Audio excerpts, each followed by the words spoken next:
Let's get right into it. Number 10, drinking your own urine. You're lost. You're thirsty. The sun is doing that thing where it feels personal, and somewhere in the back of your brain, Bear Grylls is whispering, "You know what to do." No, you don't. Drinking your own urine is one of the most persistent survival myths on Earth, and it's also one of the fastest ways to make a bad situation worse. Urine is not filtered water. It's literally the leftovers your kidneys worked overtime to get rid of. Salts, waste products, excess minerals, the stuff your body said, "Absolutely not, we're done with this." When you drink it, your body doesn't magically recycle it like a reusable water bottle. Your kidneys now have to remove the same waste again, but with less water available to do it. That means dehydration speeds up, not slows down. It's like taking the trash out, dumping it back on your kitchen floor, and asking why the house smells worse. Even worse, as dehydration increases, urine becomes more concentrated.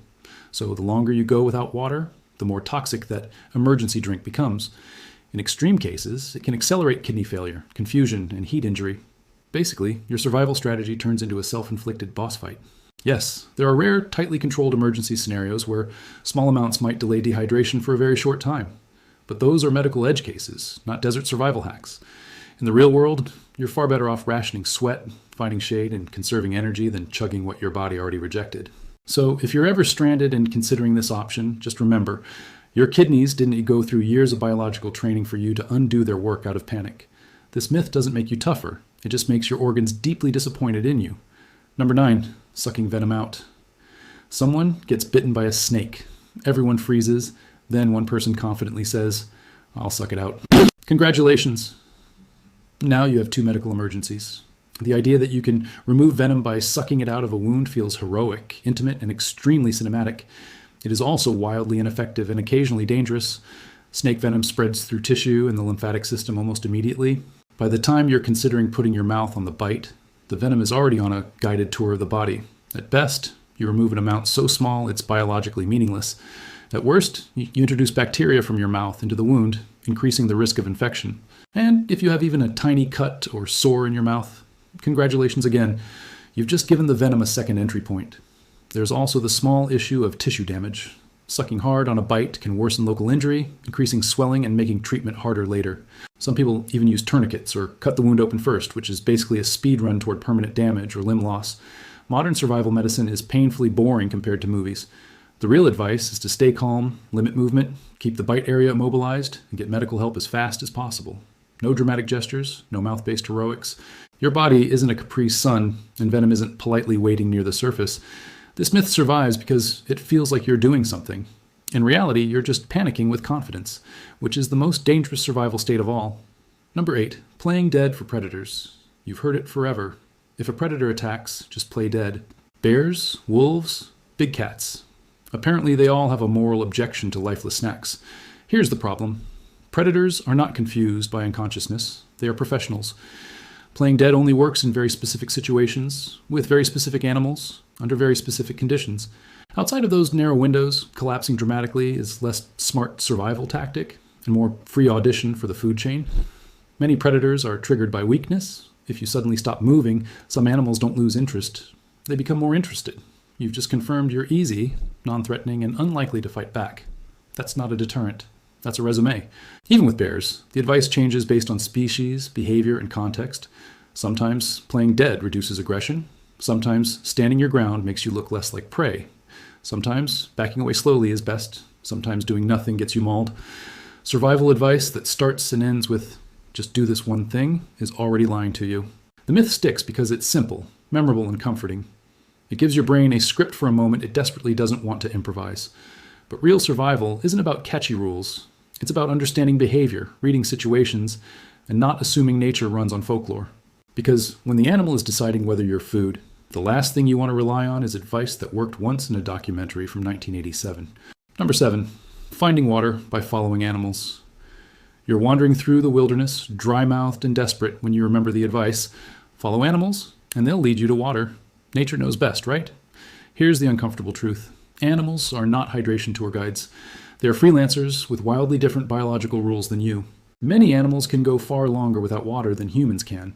Some get most of their moisture from food. Others drink once every few days. Birds, in particular, will happily fly miles between water sources. which is great for them and completely useless for your two-leg, ground-bound situation. Even worse, animals don't follow logical paths. They don't leave breadcrumbs. They zigzag, double back, disappear into terrain you physically cannot cross, and sometimes lead straight into dangerous areas like cliffs, predator territories, or thick brush that shreds your legs and energy. There is also the fact that animals sometimes avoid water during the heat of the day to reduce predation. So you might follow tracks for hours, only to discover you've been led to the biological equivalent of a waiting room. Yes, animal signs can sometimes help experienced trackers narrow down likely water sources, but that requires deep knowledge of species behavior, terrain, season, and timing. Blindly following a random trail because it feels right is how dehydration turns into heat stroke with extra steps. Your body loses water fast. Chasing wildlife on a hunch just speeds up the loss. Survival isn't about trusting vibes. It's about conserving energy and making boring, calculated decisions. Basically, animals are living their best lives. You're lost and sweating. These are not compatible navigation systems. Number 6, eating snow to stay hydrated. You're freezing, exhausted, and out of water. Snow everywhere. Problem solved, right? Just scoop it up and eat it like nature's shaved ice. Absolutely not. Eating snow lowers your core body temperature, which is already struggling. Your body now has to burn precious energy just to melt that snow internally. That energy comes from calories and warmth. Two things you're already running out of. Even worse, cold suppresses thirst signals. So while you feel like you're hydrating, you're actually accelerating hypothermia and dehydration at the same time. It's a cruel double feature. There's also the contamination problem. Snow can contain dirt, bacteria, animal waste, and airborne pollutants.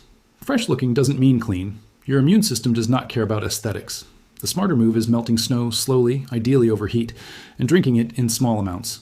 If you don't have fire, letting snow melt in a container or even against your body outside your clothing is better than chomping it like a popsicle of regret.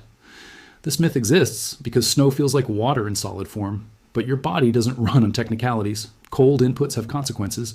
So yes, snow is water. But eating it raw is like trying to fix a sinking boat by drilling more holes because technically they let water in. Number 5, the always keep moving rule. You're lost, panic kicks in, and your brain screams, do something. So you walk and walk and walk some more because stopping feels like giving up. This is one of the deadliest instincts humans have in survival situations. Constant movement burns calories, dehydrates you faster, increases injury risk, and makes search and rescue exponentially harder. Most people who survive being lost do so because they stayed put once they realized the situation. Moving without a plan turns one wrong location into dozens. Search teams don't look for wandering chaos. They look for last known points. The more you move, the less likely you are to be found. There are times when movement is necessary to find shelter, avoid immediate danger, or reach a known landmark.